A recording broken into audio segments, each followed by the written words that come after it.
Détaillons un petit peu les différentes pièces aéro, spécifiquement aéro qu'on a installées sur l'auto.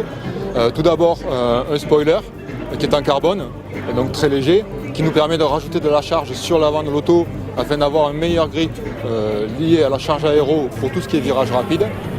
Un aileron lui aussi en carbone qui permet d'avoir un meilleur grip de la partie arrière de l'auto. Des jupes qui permettent de mieux canaliser le flux d'air autour de la voiture. Et un diffuseur arrière qui permet également de mieux extraire l'air derrière l'aileron et donc de donner une meilleure efficacité à l'aileron.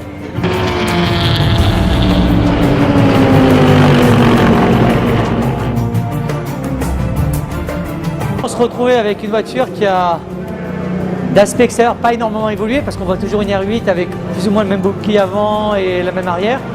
Et la voiture, avec des ajustements en soufflerie, on a vraiment optimisé l'aéro de la voiture en gardant beaucoup de fluidité pour qu'elle aille vite en ligne droite. Et en même temps, on a un appui énorme. Par exemple, l'aileron, il suffit de le reculer un petit peu en arrière, d'avancer ce qu'on appelle la lame avant, c'est-à-dire la partie plane en dessous de la voiture à l'avant. Et en évoluant sur la lame avant et sur l'aileron arrière, par exemple, on arrive à générer 5-10% de plus de charge aérodynamique qui permet à la voiture de rester plaquée au sol.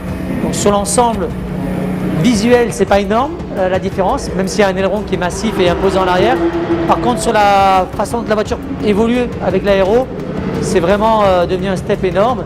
Et on a une voiture qui aujourd'hui génère beaucoup d'appui aérodynamique dans les virages et c'est certainement le point fort de l'Audi R8 dans ce championnat 2011.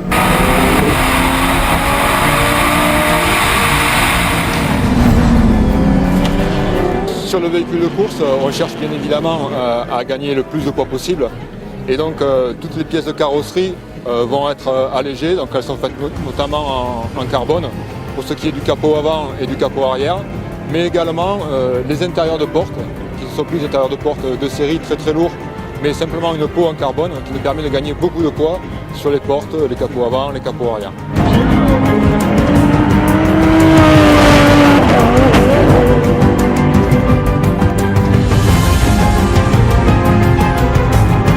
On a un gros aileron, plus